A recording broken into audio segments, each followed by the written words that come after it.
Here's Peterson as they begin on the ground. And he'll get this up over the 25 to the 26. 7 yards on the pickup there, and it'll leave him with a 2nd and 3. Offensively, with the lead, you want to run the ball, keep the clock going, but you also want to still kind of be in attack mode too, right? So how do you do that and not come back on your heels? Think about all the practices we've watched where they have that tempo period to go over things just like this, where they describe the scenario, tell you what they're looking for, and make sure that they're still attacking, yet at the same time not going so fast as to leave too much time on the clock. Here we go, 3rd and 1. Gut check time on both sides.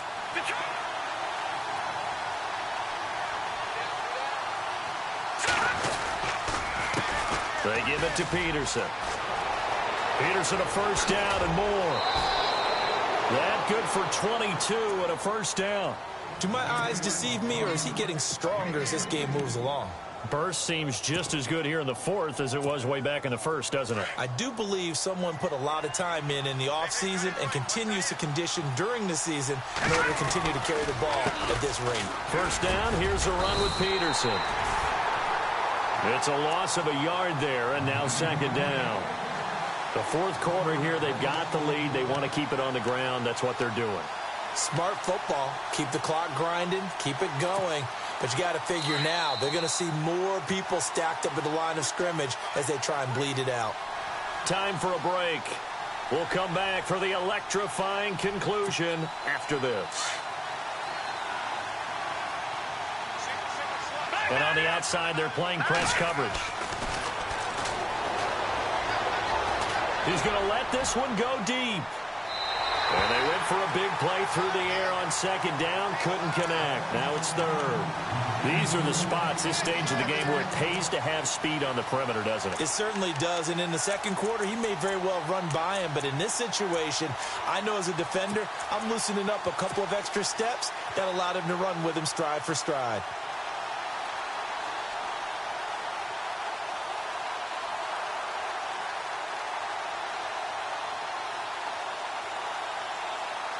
The Vikings on 3rd down. They've hit it 50%, 3 of 6 to this point. This is 3rd and 11.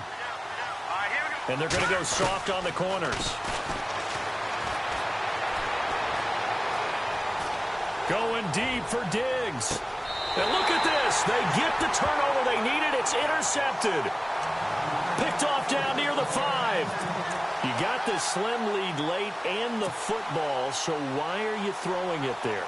Remember during the year when we asked one of the head coaches, if you're in this spot, why would you throw the ball? And he talked about trust in his quarterback and trust in his offense. But still. And then at the end he kind of...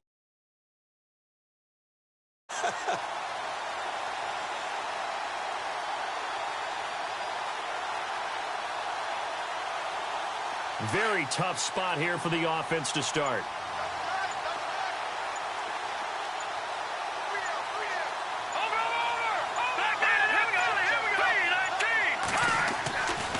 To throw. And that's complete to Jeffrey. And he gets it up to the 10-yard line here. A gain of 6 there on 1st. Partner, they're clearly saving those timeouts, but they still have to work with some urgency to put themselves in the right position.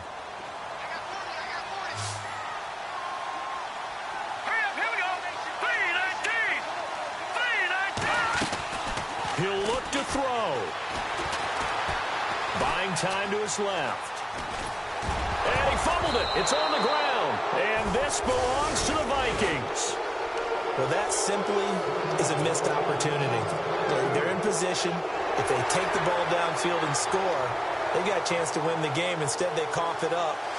I don't think next week at practice is going to be a whole lot of fun for him. On the other side, no bigger time to force a turnover when you've got that small lead. Yeah, and when you look at it from the offense's perspective, taking care of the ball is so important. I know they're going to have all kind of ball security drills in practice all next week. They'll look to throw. And, a crusher there as it's intercepted. Picked off by the former first-rounder Trey Waynes. And that one, it's going to hurt big time. You're in the 2-minute drill trying to get your guys down the field, and it's looking like they're going to come up just short, as this is definitely not his best throw, and it'll wind up being intercepted. Possible run anticipation here as the D-line sandwiches together.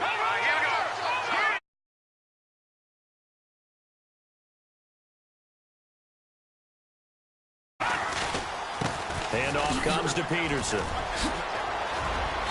And able to push his way forward here for a good little gain. It's a 6-yard pickup, and it gets him to 2nd and 4. The recipe's pretty simple, I think, right? Just give your superstar the ball, continue to feed him. Yeah, don't overthink this one, right? Make sure he's touching the football, but you're also counting on his intelligence in playing the game as well. If it's not there, don't force the run. Just make sure you hang on to the football and keep the clock ticking. And brought down, but not before they're inside the 25.